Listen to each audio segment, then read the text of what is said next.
اللہ کے نام سے شروع جو بڑا مہربان اور نہایت رحم فرمانے والا۔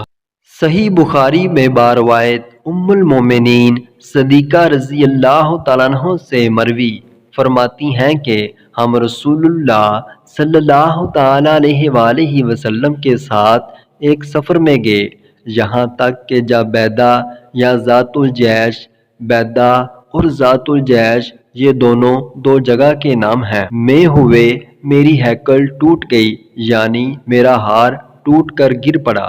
رسول اللہ صلی اللہ تعالیٰ علیہ وآلہ وسلم نے اس کی تلاش کے لیے اقامت فرمائی اور لوگوں نے بھی حضور کے ساتھ اقامت کی، اور نہ وہاں پانی تھا نہ لوگوں کے ساتھ پانی تھا۔ لوگوں نے حضرت ابوبکر صدیق رضی اللہ تعالیٰ عنہ کے پاس آ کر عرض کی، کیا آپ نہیں دیکھتے کہ صدیقہ نے کیا کیا؟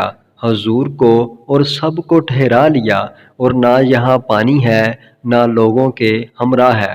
فرماتی ہیں کہ ابوبکر رضی اللہ تعالیٰ عنہ آئے اور حضور اپنا سر مبارک میرے زانوں پر رکھ کر آرام فرما رہے تھے، اور فرمایا، تو نے رسول اللہ صلی اللہ تعالیٰ علیہ وآلہ وسلم اور لوگوں کو روک لیا، حالانکہ نہ یہاں پانی ہے نہ لوگوں کے ہمراہ ہے۔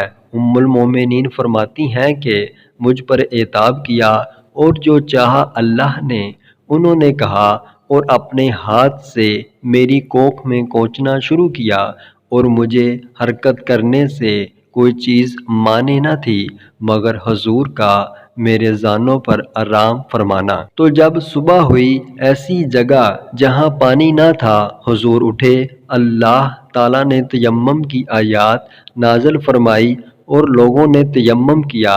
اس پر اسید بن حضیر رضی اللہ تعالیٰ عنہ نے کہا کہ اے آل ابوبکر، یہ تمہاری پہلی برکت نہیں، یعنی ایسی برکتیں تم سے ہوتی ہی رہتی ہیں۔